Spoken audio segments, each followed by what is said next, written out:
morning, people! Hope you all are in a good condition.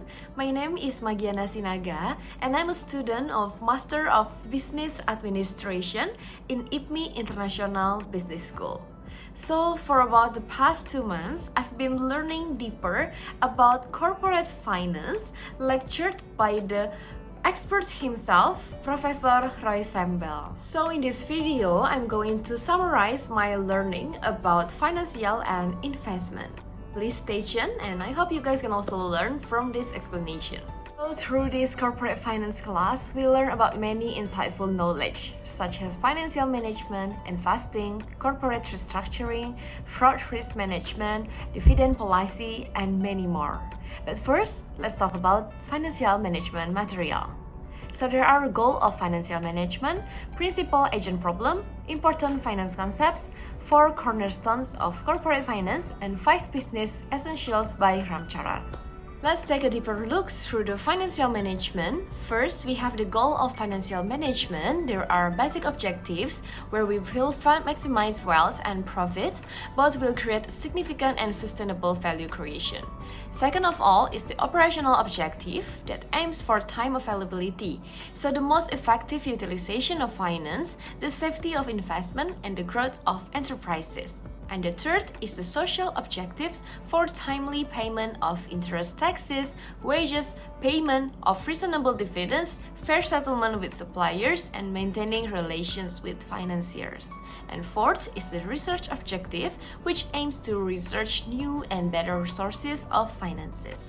Up next, we have the principal agent problems, the 3 main problems, which is the conflict of interest, asymmetric information, and also moral hazard. And then there's accountability, responsibility, independence, and last is about fairness. There are also 4 cornerstones of corporate finance. The first is about the core of value principle, which is about the value that is driven by the returns. Second is about the conservation of value principle, so you cannot create value by rearranging claims on cash flows. Third is the expectations treadmill principle, meaning that the more investors expect your share price, the better you must perform to keep up. And the fourth is the best owner principle, which explains that business value depends upon its owner's capabilities. And then we also have the 5 business essentials by an Indian-American consultant, Ramcharan, and he also mentioned that this is a cash, profit margin, velocity, growth, and customer focus. It could be the 5 business essentials. And for additionals, we also learn a lot of financial concepts in the class. There are 3 things that have to be maximized, such as profit, shareholders' wealth, and stock price. And there are 1 significant thing that has to be sustainable, which is profit. Alright, so now we can back to our primary mind map. On the right upper side, we can see that in investing, there are 2 significant things. Well, it is capital budgeting, and also there are 2 types of investing. So talking about capital budgeting is a process for investment in long-term assets to do a expect future cash flows, evaluating the project based on the criteria, deciding whether or which project is good or bad, and also we need to understand several things, which are net present value, profitability index, and internal rate of return. And there's also 2 types of investing. The first one is passive investing. Well, it's not just about following the market, and active investing is about knowing about the long-term, fundamental, technical, and also market or investor analysis. So we have to be active to do the investment the right way. Now on to the corporate restructuring variable. So it's about surviving and transforming your business.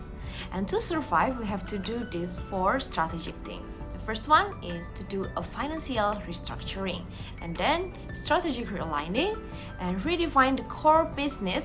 Also find new ways of doing business so that we can survive and also transform our business into a better and more profitable way. Moving on to the fraud risk management. It is from Shannon Jones, fraud triangle, and also occupational fraud. Well, the shenanigans has three different definitions, guys, which are devious tricks, high-spirited activity, and also secret dishonesty activity. So fraud also consists of other things, many things like corruption, asset misappropriations, fraudulent statements, and more or less corruption is based on conflict of interest or maybe illegal gratuities and economic extortion. And last but not least, we're moving on to the dividend of policies, the distribution of a company's earnings to its shareholders and is determined by the company's board of directors. So when we pay dividends, stockholders receive an immediate cash reward for investing. And that's a wrap for a quick insight summarization during my 2 months opportunity to deepen my knowledge about corporate finance. Huge thanks to Prof Roy for the precious lessons, and thank you so much for you all guys for watching this video. I hope you guys like it and also comment and subscribe to this channel. At least you guys also can get some learning like me through this class. Thank you so much.